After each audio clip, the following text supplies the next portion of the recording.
గ్రాముల బంగారాన్ని విడిపించి ఆ రోజు ఆన్లైన్ రేటుకే మేము కొంటాం. Sharma gold company. నమస్కారం, నేను మీ జాహ్నవి. మనతో ఉన్నారు ప్రముఖ జ్యోతిష వాస్తు పండితులు, అగ్ని ఉపాసకులు అన్నవరపు తిరుపతి మూర్తి అవధాని గురువు గారు. మాట్లాడేద్దాం. నమస్కారం గురుగారు. ఓం శ్రీ మహాగణాధిపతయే నమః. అయితే గురువుగారు, ఇప్పుడు ప్రస్తుతం వసంత నవరాత్రులు జరుగుతున్నాయి కదా. ఈ వసంత నవరాత్రులు అనేవి ముఖ్యంగా ఎవరెవరు జరుపుకుంటే మంచిది, ఏ విధంగా జరుపుకోవాలి, దీనికి ఏమైనా ప్రత్యేకమైన విధి విధానాలు ఉంటాయంటారా? వసంత నవరాత్రులు అనేటువంటిది మనకు ప్రతి సంవత్సరము కూడా వసంత ఋతువులో చేసుకునేటువంటిది. చైత్రమాసం నుంచి ఒకానొక సమయంలో కేవలం దేవాలయాలలో మాత్రమే. ఎందువన్నానంటే వసంతే నర్తునా దేవా వసవస్త్రివృతాస్త్వం రథంతరేణ తేజసా హవిరింద్రేవయోదధు అని చెప్పి ఈ వసంతకాలము అనేటువంటిది వస్తే అన్నీ కూడా చిగురు అనేటువంటిది ప్రారంభం ఉంటుంది కనుక ఆ ప్రారంభ సమయంలో చేసేటువంటి యొక్క నవరాత్రులు ఏవైతే ఉంటాయో అవి భగవంతుడికి ప్రత్యేకమైన ఆరాధనలతో చేస్తారు. ఆ చేయటం వలన ఇందులో మీ గోత్రము నా గోత్రము మీ పేరు నా పేరు ఉండదు. అందులో కేవలం భగవద్ ఆరాధనగా మాత్రమే ఆయన నవరాత్రుల్ని ప్రత్యేకంగా వసంత నవరాత్రులుగా చేస్తారు. తద్వారా ఏమవుతుందంటే లోకమంతయు కూడా ఈ మామిడి చిగురు ఏ రకంగా అయితే చాలా అందంగా కనిపిస్తూ ఉంటుందో లోకమంతా కూడా ఆ రకంగా సుభిక్షంగా ఉండడానికి పరిపూర్ణంగా దోహదపడుతుంది వసంతకాలం. అందుకని ఎక్కడ చూసినప్పటికీ కూడా వసంత ఋతువు వచ్చింది అంటే యజ్ఞయాగాలు క్రతువులు ఇవన్నీ కూడా చాలా విశేషంగానే నడుస్తూ ఉంటాయి. ఎందువల్ల నడుస్తూ అంటే ఈ వసంత ఋతువులో చేసేటువంటిది భగవద్ ఆరాధన సాక్షాత్తు ఆ ఒక శ్రీమన్నారాయణుడు అయితే శ్రీమన్నారాయణుడు, ఈశ్వరుడైతే ఈశ్వరుడు, ఎవరికైతే మనకు చేస్తున్నామో ఆ ఒక భగవంతుడి నుంచి పరిపూర్ణమైన అనుగ్రహం మనం తీసుకుంటాం. ఏ రకంగా తీసుకుంటాము? పరమేశ్వరముద్దేశ్య పరమేశ్వర ప్రీత్యర్థం సకల లోక కళ్యాణార్థం అనేటువంటి సంకల్పమే మినహాయిస్తే గోత్రం పేరు చెప్పేసుకొని ఆయురారోగ్యశ్వర్యాభివృద్ధి అర్థం ఇవన్నీ ఉండవు అక్కడ. లోకక్షేమం, సకల భూత ప్రేత పిశాచాలన్నీ కూడా నిర్వీర్యమైపోవాలి. చర్మగత అస్థిగత రక్తగత మాంసగత సర్వదోషాలు పోవాలి.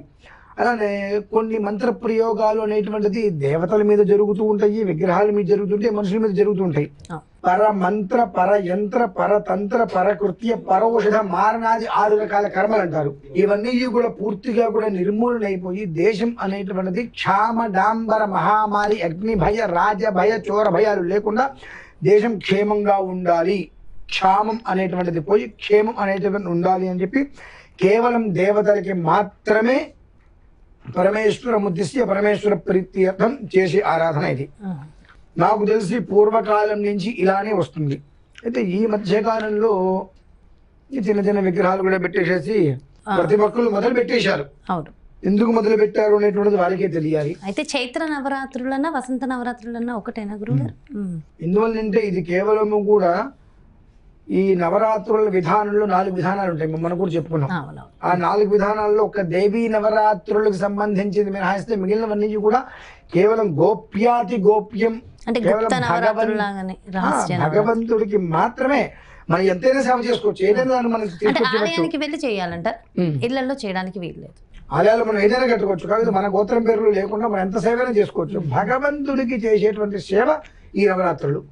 అందుకనే అంటారు ఏదైనప్పటికీ కూడా భగవంతుడికి చేసేటువంటి సేవలో కొన్ని చోట్ల రసీదులు రాస్తుంటారు, భక్తుడు అని రాస్తారు.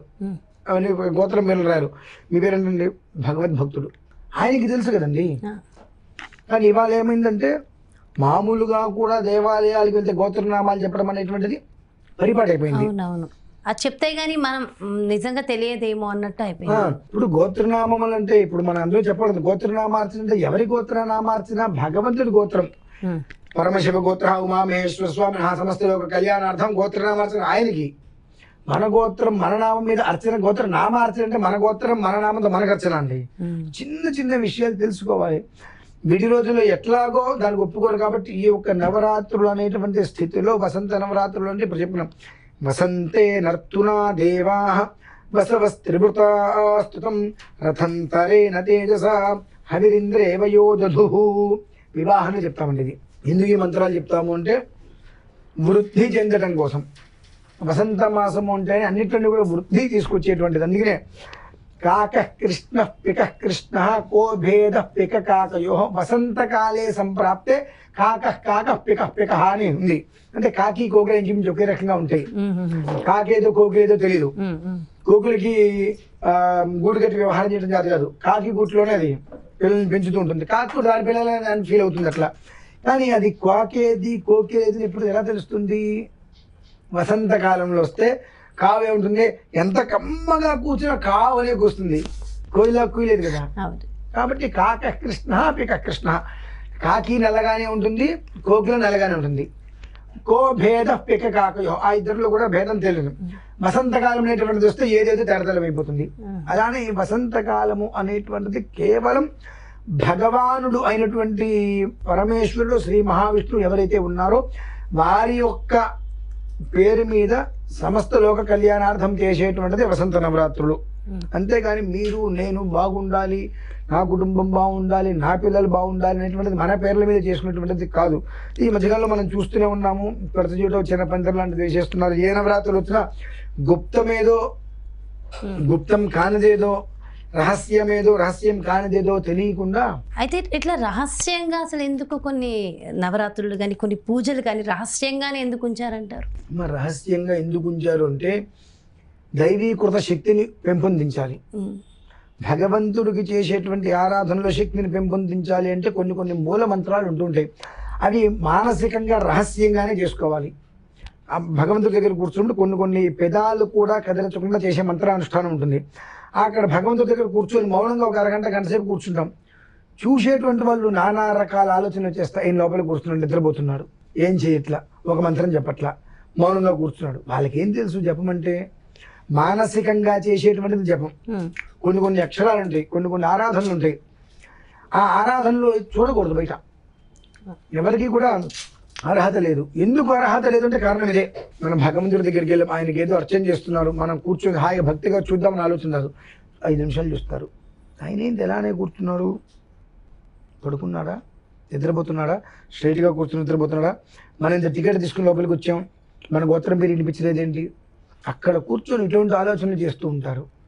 అక్కడ ఎవరి గోత్రం పేరు చెప్పకూడదనేటువంటిది ఉంటుంది. కానీ లోపల రాగానే నేను టికెట్ కొన్నా, నా గోత్రం పేరు చెప్పాలి, ఆయన ఏదో జపం చేసుకుంటాను. ఈ జపం చేసుకోవడం కానీ నేను ఎందుకు డబ్బులు కట్టాలి?